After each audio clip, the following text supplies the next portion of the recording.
This is the Business of Leadership Series Minute with your host, the best-selling author of Don't Buy a Duck and founder of MarketingStrategyHero.com, Derek Champagne. I'm excited about my friend here today, Derek Stone, an entrepreneur, musician, author. I like him already.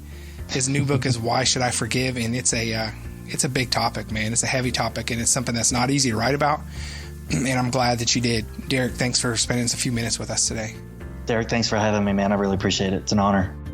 Yeah. I love that. Yeah. So then you eventually moved to Nashville, and you were doing shows there as well. Yeah, we were doing shows. We rebuilt a band when we got here. We got my brother-in-law moved up from Tupelo. He was a drummer. Got some really amazing musicians. Then I realized that I couldn't play guitar on the scale that I needed to sing as well. But I've always wanted to react with the crowd, and so I kind of stepped away from guitar. We hired a guitar player, and then I started just being the front man. And that's when I started having a blast, man. Just so I get to live the lyrics out in front of people. So cool. And then in 2014. Just something started happening where I started getting real bitter with the music industry because my construction career was taking off really, really well. It was providing way better than anything that I'd ever done in my life.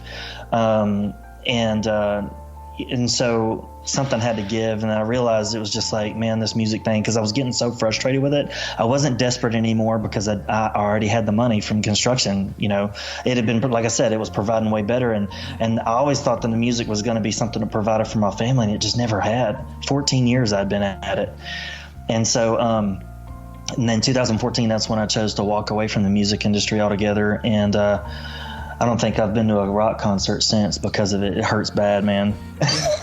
Yeah, it took me many years to go back where I could enjoy it again, and it took honestly. And we're gonna switch and start talking about some of the self-help that you've done, personal development you've done. But it took some of that for me to be able on the music side, because different path. Yeah. I can relate to your story. It took me a long time, and there's still certain groups and certain things I can't go to because it just brings me too close to how deep I was into it for a long time. And you really see behind the curtain for sure in a different way.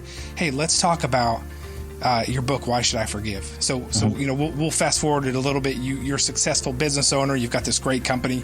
I do want you to talk about that in a few minutes as well before we are finished. But let's talk about the book. I think it's such an important concept. You lived some really tough things in your younger years. Take us back. You talk about forgiveness and the difference between you and some of your siblings. Talk to me about that. I know it's tough, but you wrote this book, man. First of all, I have such respect for you doing that, because it's easy. And I've been talking about that with COVID leadership recently too. Like, it's easy to lead when you're on a white horse out front. It's easy to lead when there's 800 people and you're the front man and things are going your way.